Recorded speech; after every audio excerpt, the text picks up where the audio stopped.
que se nós confessarmos os nossos pecados, Ele é fiel e justo para nos perdoar os pecados e nos purificar de toda a injustiça. Toda vez que orarmos a Deus, pedindo perdão, precisamos orar tendo essa certeza que o Senhor nos ouve, que Ele é fiel, que Ele é justo, que Ele é misericordioso para perdoar os nossos pecados. Devemos nos achegar a Deus com esperança do perdão dos pecados, que tenha sido assim a cada um de nós neste momento. Eu queria convidar o nosso diácono.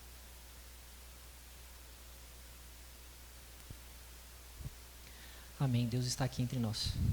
E neste momento, vamos nos preparar para a leitura da palavra do Senhor. Abram todos comigo em Romanos, capítulo 13.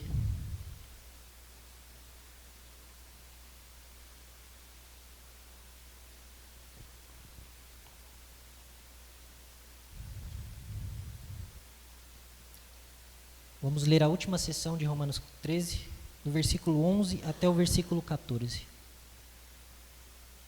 Romanos 13, versículo 11 ao 14. Diz assim a palavra de Deus: E digo isto a vocês que conhecem o tempo, já é hora de despertarem do sono, porque a nossa salvação está agora mais perto do que quando no princípio, quando cremos. Vai alta a noite e o dia vem chegando. Deixemos, pois, as obras das trevas e revistamo-nos das armas da luz. Vivamos dignamente como em pleno dia, não em orgias e bebedeiras, não em imoralidades e libertinagem, não em discórdias e ciúmes, mas revistam-se do Senhor Jesus Cristo e não façam nada que venham satisfazer os desejos da carne. Amém. Feche seus olhos mais uma vez, vamos orar. Senhor Deus, mais uma vez, Pai, diante de Ti, agradecemos e louvamos o Teu santo nome. Obrigado pelo privilégio de estarmos juntos como igreja, lendo a Tua palavra, ouvindo a Tua voz, recebendo instrução, Pai.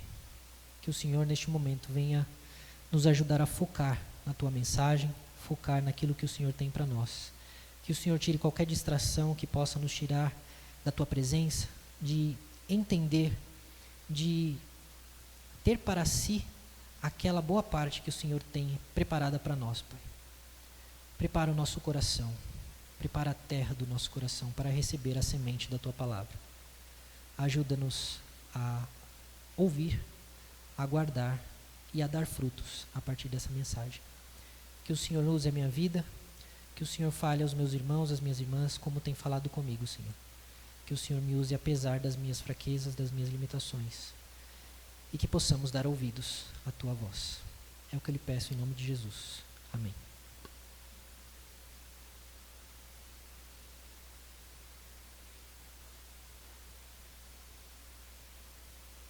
Se por acaso alguém fechou a Bíblia, eu peço que mantenha ela aberta. Aí mesmo, Romanos 13, do versículo 11 ao 14. E retomando, aliás, a nossa série de mensagens em Romanos, nós já vimos que precisamos apresentar o nosso corpo como sacrifício vivo a Deus. De que forma? Renovando a nossa mente. Não nos amoldando aos padrões deste século, aos padrões do mundo, aos padrões da sociedade, rejeitando tudo aquilo que a sociedade diz como bom, como correto, como justo, em lugar do Evangelho de nosso Deus. Porque tem coisas que a sociedade diz que é bom, e de fato é bom. Mas muito do que ela diz ser bom, não é bom. Então nós precisamos fazer um detox da nossa mente, do nosso coração, da nossa mente, para que a gente não absorva tudo aquilo que a sociedade, que o mundo quer que nós absorvamos. Isso significa que nós devemos viver com mansidão, com o amor reinando em todas as nossas escolhas, em todas as nossas atitudes. Se o amor, como vimos na mensagem passada, reinar a nossa vida, for a regra de base para como nós vamos nos comportar, então nós cumpriremos a lei e cumpriremos a vontade de Deus. Se Paulo até aqui tratou da vida cristã diante das autoridades e como amar ao próximo é cumprir as nossas obrigações também com relação às autoridades, Paulo agora vai dizer para a gente sobre o tempo. Ele apela a mim e a você com urgência. Desperte. Mudem o seu comportamento. Acordem para a vida, rápido, porque o tempo está acabando. E o título da mensagem de hoje é isso. Sem tempo, irmão. Estamos sem tempo. Paulo está nos chamando para viver um despertar espiritual aqui. Para viver com santidade, vigilantes, como quem sabe que a história caminha para um fim e Cristo está às portas. Talvez Cristo não esteja à porta de voltar para todos nós e arrebatar a sua igreja, mas certamente Ele está à porta de cada um de nós, que não sabemos sequer se chegaremos em casa vivos hoje. No versículo 11, Paulo começa dizendo: digo isso a vocês, que conhecem o tempo, já é hora de despertarem do sono, porque a nossa salvação está agora mais perto do que quando no princípio, quando cremos. Nós, e o público a quem Paulo está escrevendo aqui, não é um público de novos na fé. Não são pessoas que estão caminhando agora na fé. Veja, a gente já leu praticamente todos os 13 capítulos da carta aos Romanos, faltam apenas mais 3. Então até aqui, até este ponto, se você entendeu tudo o que Paulo está falando, tudo aquilo que Deus traz para a gente nessa carta, você já conhece o Evangelho, você já sabe quem é Deus, e você já sabe o que Deus espera de você. E nós que estamos nessa caminhada com Cristo há um tempo, e já conhecemos o Evangelho, que já chegamos até aqui no capítulo 13, já passamos 12 capítulos e meio, vendo quem é Deus, o que Ele fez por nós, como Ele morreu na cruz para perdoar os nossos pecados, no nosso lugar, e como nós conseguimos essa salvação de graça, sem que nós precisássemos nos esforçar para recebê-la. Agora Ele está dizendo: ei, acorde. Eu disse em 13 capítulos quem Deus é, quem nós somos, o que Deus fez, o que nós temos que fazer, e agora você precisa acordar, perceber, entender, ver, parar de ignorar aquilo que estamos vendo até aqui. Como se a mensagem entrasse por um ouvido e saísse pelo outro. Como se eu pegasse aquilo que eu acho importante e descartasse o resto. Porque, veja, do capítulo 1 até o capítulo 11, a história foi muito fácil. Porque só herege vai se recusar a aceitar aquilo que está entre o capítulo 1 e o capítulo 12. Sabe por quê?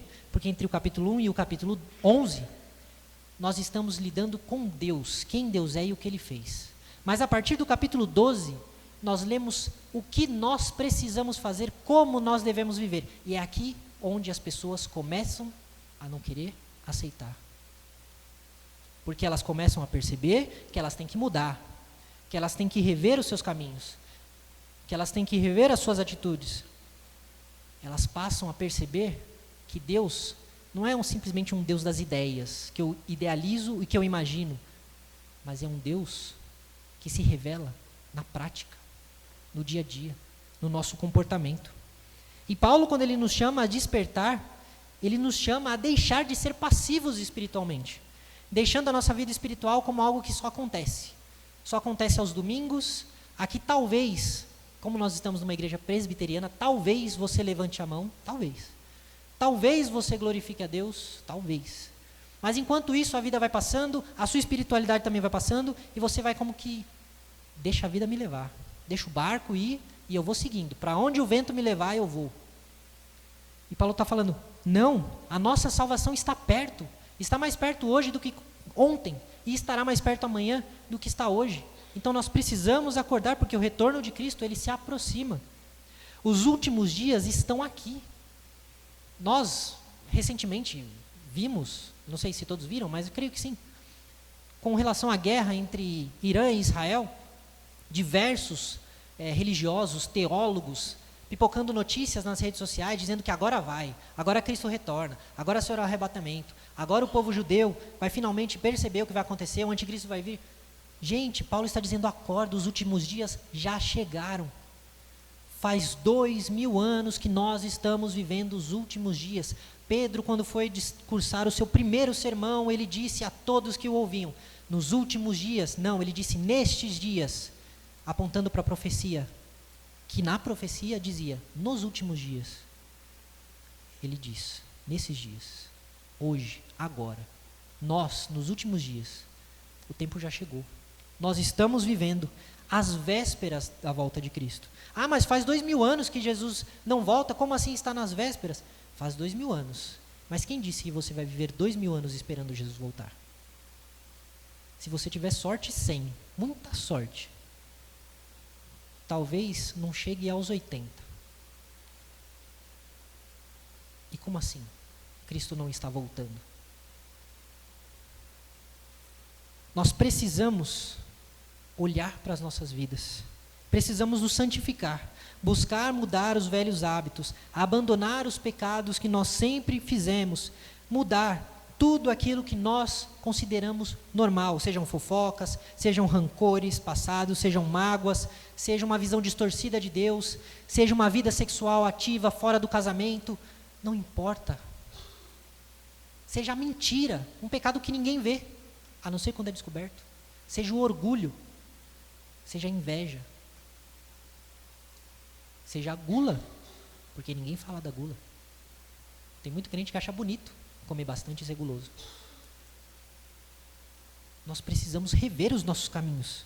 Até quando nós vamos continuar nessa calmaria, nessa apatia, como se nada estivesse acontecendo? Até quando nós não vamos sentir fome por Deus, desejo de Deus, pela comunhão com Deus, em sermos santos? Até quando a vida cristã vai se resumir apenas a 2 horas em um único dia da semana? A nossa salvação está tão perto, como nunca antes esteve, e a cada dia mais, o Senhor está perto de nós. Será? E eu convido a todos nós a pensar, será que nós vamos ter que esperar Cristo nos chamar pelo nome, e nós estarmos prestes a fechar os nossos olhos aqui pela última vez, para abandonar toda aquela carga de pecado que nós acumulamos? Será que Deus vai precisar nos colocar num leito, numa cama, num hospital, para que a gente entenda que nós precisamos mudar e acordar? Isso aqueles que despertam, que acordam. Alguns vão para o túmulo cegos, sem nunca olharem para trás. Quando eu olho, e eu digo quando eu olho para a minha vida, e olho aonde eu estou hoje, aonde Deus tem me levado, as portas que Deus tem aberto, as portas que Deus tem fechado, eu só vejo uma coisa: como eu preciso orar mais, como eu preciso aprender com a minha mãe a ser um homem de oração, como eu preciso jejuar mais, como eu preciso ler mais as Escrituras, como eu preciso me arrepender mais, como eu preciso mudar mais. E como diz uma canção que eu gosto muito, porque eu não sou nem metade do que eu deveria ser, e eu já cheguei nos 30. Quanto tempo ainda me resta? Muitos dirão, ainda falta muito tempo. Eu não sei.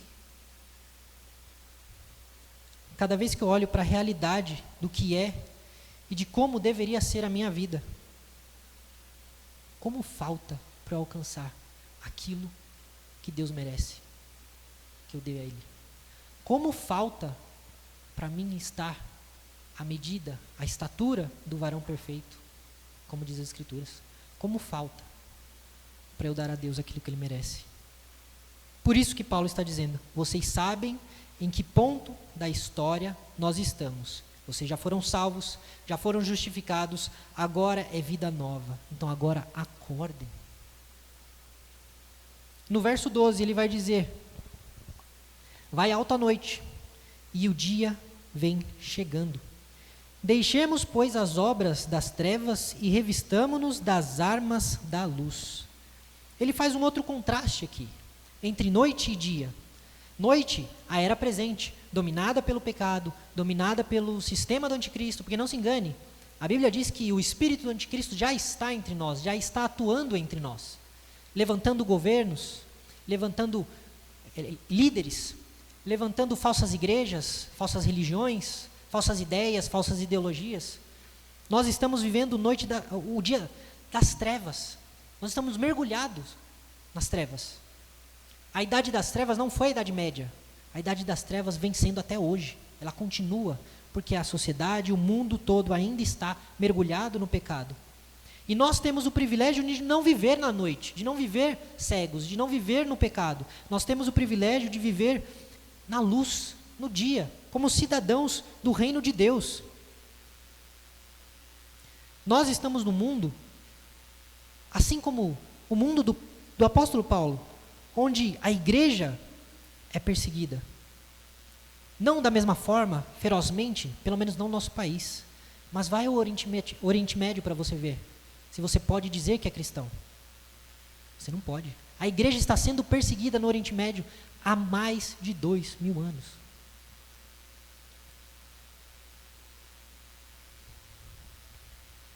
E hoje nós vemos dentro da igreja movimentos que estão abraçando ideologias mundanas. Nós vemos cristãos ostentando bandeiras de grupo terrorista. Nós vemos pessoas com estampa na camiseta de assassinos, de adúlteros, de pessoas completamente desviadas da verdade do Evangelho. Nós vemos também, dentro das igrejas, pessoas levantando bandeiras de um país que nega e rejeita o nosso Salvador, que crucificou o nosso Cristo, que rejeita tudo aquilo que nós dizemos ser sagrado. E nós esbanjamos a bandeira, dizendo: esse é o povo de Deus.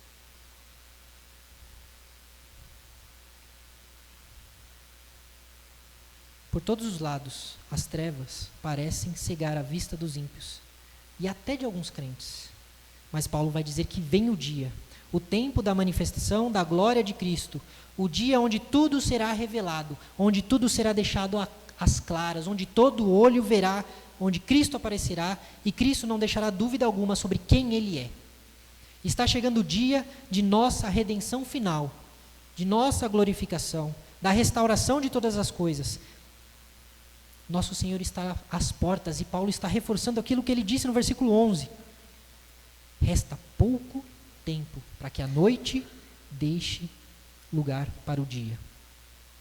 E se o Senhor não voltar nos ares para nos buscar, Ele certamente voltará em privado para nos chamar. Por isso, como diz a parábola, o que tens preparado? Para quem serás?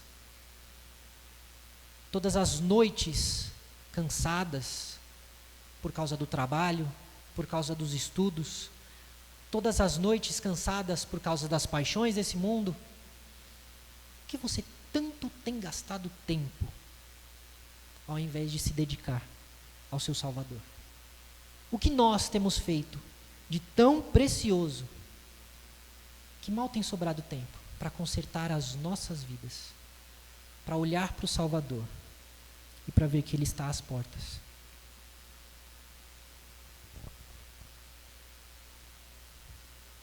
Então Paulo vai dizer, no versículo 13, deixemos, pois, as obras das trevas e revistamo-nos das armas da luz.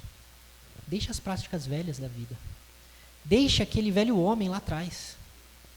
Deixe tudo aquilo que você fazia antes de encontrar a Cristo, de saber quem Cristo é. Tudo aquilo que você sabe que Cristo condena. Se Ele está voltando e você de fato está esperando, deixe essas coisas. Abandone o orgulho de querer sempre ser servido e estar sempre certo. Se alguém fala algo contra você, de repente você vira a cara, você fecha o rosto e não fala mais com essa pessoa. Como assim? Devemos viver em servidão uns aos outros, humildemente. Nada nos impede de voltar ao irmão e dizer: irmão, não gostei do que você disse para mim. O que você me disse me chateou. Não é verdade o que você está dizendo. Mas não, nós preferimos fechar a cara, voltarmos emburrado para as nossas casas e fingir que o irmão não existe.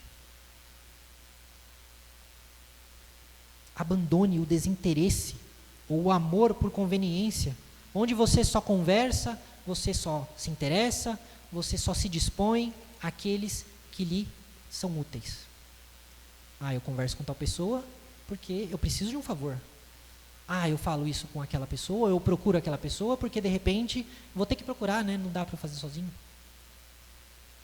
Pare de pagar o mal com o mal, ódio com ódio. Porque me ofendeu, eu vou ofender de volta. Porque me bateu, eu vou bater de volta. Deixe de criar inimigos, você que foi chamado a viver em paz, no que depender de você. Pare de alimentar intrigas, discórdias, rixas. Semana passada eu estava vendo uma pregação de um pastor presbiteriano que eu gosto muito, e ele disse uma coisa muito importante. Quando foi que nós passamos a achar que o mundo vai nos amar? Que as pessoas vão gostar de nós, que nós vamos ser populares, que quando nós falarmos de Cristo e quando nós vivermos Cristo, as pessoas vão querer que a gente esteja perto. Quando é que a gente parou de entender que muitas vezes nós vamos ser a pessoa inconveniente? Que muitas vezes o mundo vai nos odiar, nós vamos criar inimizades, não por nossa causa, mas porque eles nos odeiam. Deixe a vingança na mão de Deus, pare de criar inimigos, pare de desonrar as autoridades que nós vimos no texto passado. Tudo isso é o que Paulo está querendo dizer com pare com as velhas obras das trevas. Tudo aquilo que nós vimos do capítulo 12 até o capítulo 13, é isso que Paulo está dizendo. Pare com tudo isso. Não faz sentido sermos filhos da luz, sermos servos de Deus e vivermos como quem vive nas trevas. Efésios 6, do 11 ao 18, vai dizer que nós devemos nos vestir com a armadura de Deus para podermos ficar firmes contra as ciladas do diabo, porque a nossa luta não é contra sangue e carne, não é contra político A ou B, não é contra professor da faculdade, a nossa luta não é contra o vizinho, não é contra fulano, não é contra cicano, a nossa luta são contra os principados, as potestades, contra os dominadores deste mundo tenebroso, forças essas que de fato atuam sobre políticos, sobre vizinhos, sobre professores, sobre ideologias, mas nós não combatemos as pessoas, nós combatemos os espíritos do mal. Por isso, peguem toda a armadura de Deus, para que vocês possam resistir no dia mau e depois de terem vencido tudo, permanecerem inabaláveis. Portanto, fiquem firmes, coloquem o cinto da verdade, vestindo a couraça da justiça, calçando nos pés os calçados da preparação do evangelho da paz, segurando o escudo da fé, com o qual poderão apagar todos os dardos inflamados do inimigo. Usem também o capacete da salvação, a espada do Espírito, que é a palavra de Deus. Orem em todo tempo no Espírito, com todo tipo de oração e súplica, e para isso, vigiem com toda perseverança e súplica por todos os santos. Essa é a vida que a gente tem que ter. Mas eu não entendi, você falou muita coisa, leia de novo, chega em casa, leia de novo. Mas eu ainda não entendi, chega em casa, leia de novo. E leia de novo na segunda, e leia de novo na terça, leia de novo na quarta, até você entender o que você precisa fazer e quem você precisa ser. Para me revestir da luz, eu preciso viver dignamente, de forma apropriada, pelos padrões de Deus. Paulo vai listar 3 pilares de pecados, que são vividos pelos que estão nas trevas. Ele vai falar de orgias e bebedeiras, pecados de descontrole, festas, encontro onde o objetivo é alimentar os prazeres da carne, esse rolê, né, que a gente costuma dizer, que o mundo oferece, sair para curtir bebendo até cair, rindo de tudo e de todos, pegando quem der mole, falando os maiores absurdos e rindo como se tudo fosse normal, como está tudo certo. Mas Paulo também vai falar que devemos fugir da imoralidade e da libertinagem, que são os pecados sexuais, que é o que mais ataca, não só a juventude, o ser humano de forma geral. Mas ele também vai falar de desavenças e invejas, que são aqueles pecados que são um pouquinho mais difíceis da gente perceber, mas que estão lá. Rixinhas, clubinhos, panelinhas, picuinhas, fofoquinhas, todas sozinhas. falta de perdão e falta de rancor. Tudo isso deve ser abandonado por nós. Temos que acordar para a vida. Paulo está dizendo para a gente: acorda, gente. Parem de dormir, o tempo está passando. Até quando nós vamos alimentar esses pecados nas nossas vidas? Cristo está à porta, e não sou eu que estou dizendo, é a palavra de Deus que está dizendo. E a palavra de Deus, ela é santa, ela é pura, ela é inerrante, ela é infalível. Se ela não falha, ela está dizendo: precisamos deixar de fazer essas coisas, porque Cristo está à porta. Chega de se misturar em ambientes que não convém. Alguns usam até a desculpa, né, como se enganasse alguém: eu vou lá para evangelizar. Vai sim. Vai, confia. Né? Hashtag confia. Vou para evangelizar. Chega de se misturar com pessoas que nos afastam de Deus. Não estou dizendo que você não pode ter amigos que não são cristãos, mas amigos que te respeitem e respeitem a sua fé. Que não coloquem ou não passem os limites daqueles que você impôs por causa da sua fé. Que não te afastem de Deus. Que respeitem quem você é, a criação que você teve, o Deus que você serve. Chega de cultivar no coração rancor, mágoa de algo que aconteceu no passado e que você já devia ter perdoado faz tempo e tempo e tempo. Principalmente se for algo que algum irmão de Cristo fez a você. Quando foi que nós esquecemos que nós devemos perdoar até os nossos inimigos, quanto mais os nossos irmãos? Chega de ficar falando mal de alguém que não está presente, cultivando desavenças. Com a graça de Deus e com a misericórdia de Cristo, eu desafio humildemente cada um dos irmãos e das irmãs aqui, próxima vez que alguém chegar para falar mal de algum outro irmão, de alguém, para você, sem que essa pessoa esteja presente, repreenda essa pessoa, mas em amor. Não seja um grosso, não seja rude, mas em amor. Repreenda essa pessoa. Diga: eu não falo nas costas de fulano. Você tem um problema com fulano? Eu vou chamar o fulano lá, você fala para ele, a gente resolve isso agora. Faça isso. Essa pessoa nunca mais vai falar mal de alguém para você. Nunca mais.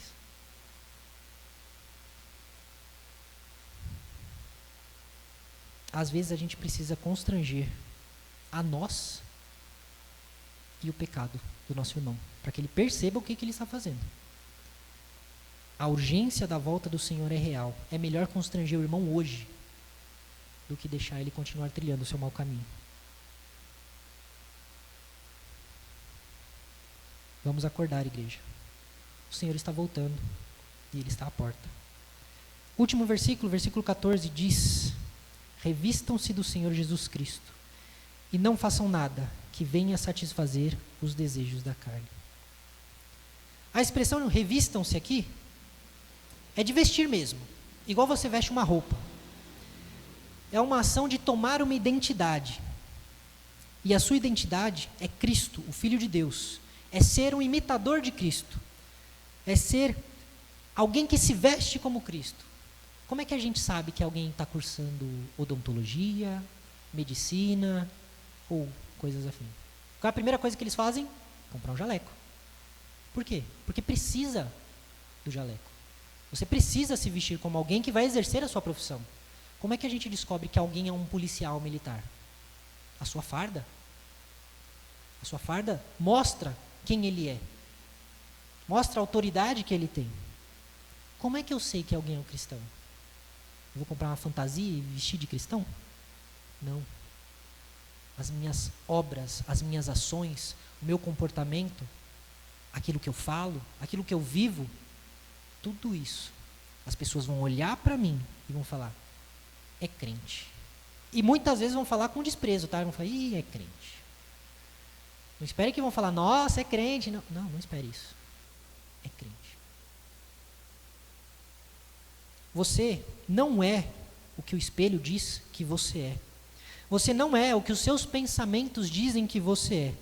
Você não é o que o diabo ou os pecados que você pratica insistem em dizer que você é, a não ser que você não se arrependa. Mas se você se arrepende, se você luta por abandonar o seu velho homem, a sua velha natureza, o seu pecado, então você é quem Deus diz que você é. Você é salvo, você é redimido pelo sangue de Jesus, você é filho, filha de Deus. Portanto, haja como um filho, uma filha de Deus. Não viva de máscara. Arrume a sua postura, ajeite a sua aparência. Você tem que se parecer como um filho de Deus. E eu não estou falando de novo de roupa. Não estou falando do seu cabelo. Não estou falando da sua maquiagem. Não estou falando de nada disso. Acorda e viva como um crente. Como pode dizer que é crente e viver como qualquer outra pessoa? O seu caráter, as suas atitudes, tudo isso tem que refletir o seu amor por Cristo e a sua identidade nele. Quando os nossos amigos, os nossos parentes, as pessoas do nosso trabalho, quando eles olham para a gente, o que eles veem? Eles veem só mais uma pessoa normal, no meio de rodas de pessoas normais? Ou eles veem um crente? Às vezes a gente tem ojeriza dessa palavra, crente. Não gosto dessa palavra crente. Porque realmente ela está mal usada. Igual a palavra evangélico. Ai, não gosto de evangélico. Eu sou protestante. Não, nem eu sou cristão. Porque evangélico, Deus me livre de me misturar com essa laia. A gente tem vergonha de ser chamado pelo nome de crente por causa do mau testemunho de outras pessoas. Porque a gente está olhando para outras pessoas, a gente não está olhando para Cristo, que nos faz crentes, que nos faz evangélicos, que nos faz cristãos, que nos faz protestantes.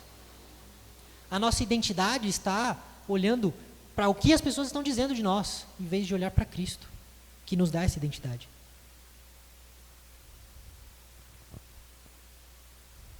Não planeje as obras da carne, não alimente os seus desejos pecaminosos, não faça planos para pecar. Tira da sua vida tudo aquilo que te dá gatilho para o pecado. Aí você me pergunta, que pecado? Leia de novo, Romanos 12 e Romanos 13. Continue lendo 14 e 15, você vai ver. Melhor leia todas as Escrituras. Comece devagar pelo Novo Testamento e você vai descobrir que pecado. Primeiro capítulo que você lê, você já vai identificar um monte. Às vezes o nosso pecado, ele é aquela coisa que a gente menos imagina. Analise. O que a gente sempre diz no dia de Santa Ceia? Analise o homem a si mesmo. Olhe para si. Analise a sua vida. Onde você tem pecado? E acorde. Porque o Senhor está à porta. Ou nós nos vestimos de Cristo, ou a carne vai tomar conta. Não basta evitar o mal. É preciso se encher de Cristo. Diariamente. Assumindo essa identidade. Para concluir, algumas aplicações práticas. Acorde espiritualmente. Abandone essa neutralidade, essa indiferença, essa preguiça espiritual. Abandone o seu pecado. Examine em que área da sua vida com Deus, se não todas elas, você está dormindo. Quando você tem negligenciado a sua relação com Deus? Onde você tem demonstrado frieza para com Deus? Onde está a sua omissão para com Deus? Segundo, rompa com os pecados tolerados, ainda que eles pareçam insignificantes. Todo pecado escancara as portas da morte e da escravidão. Todo pecado, por menor que ele seja, te afasta do Senhor que pode te salvar desse pecado. Às vezes o seu pecado não é escandaloso. Às vezes você nunca traiu seu esposo, sua esposa. Às vezes você nunca blasfemou contra Deus. Mas às vezes o seu coração é amargo por dentro. Às vezes você não é de mentir. E você vem religiosamente à igreja toda semana. Mas o seu coração é rancoroso, é invejoso, é orgulhoso. Não se dobra quando confrontado pela palavra de Deus. Analise o seu coração. Rompa com os seus pecados. Rejeite as práticas escondidas, sejam elas quais forem. Terceiro, não alimente a sua carne. Corte aquilo que te faz tropeçar. Não planeje cair. Isso pode envolver redes sociais, isso pode envolver amizades, isso pode envolver hábitos, isso pode envolver séries, isso pode envolver filmes, isso pode envolver lugares, isso pode envolver um monte de coisas. Não alimente a sua carne. E você pode reparar, todo mundo tem aquele pecado que é mais difícil de abandonar ou que acontece com mais frequência. E na maioria das vezes, tem gatilho. Vão ter momentos, vão ter circunstâncias, vão ter lugares, vão ter situações que vão te fazer querer voltar para aquele pecado. E é isso que você tem que abandonar. Quarto, volte-se, ou vista-se de Cristo diariamente. E como eu me visto de Cristo diariamente? Vida devocional. Submissão à palavra de Deus. Comunhão com a igreja. E prontidão para servir. Eu preciso ler a Bíblia. O clássico, né, gente?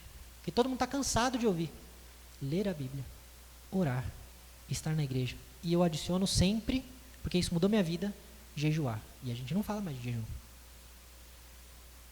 A gente precisa tirar proveito dos meios que Deus nos deu, para que nós fôssemos cheios do Espírito Santo e pudéssemos ter a nossa vida mudada. Quinto, viva como quem sabe que Jesus voltará.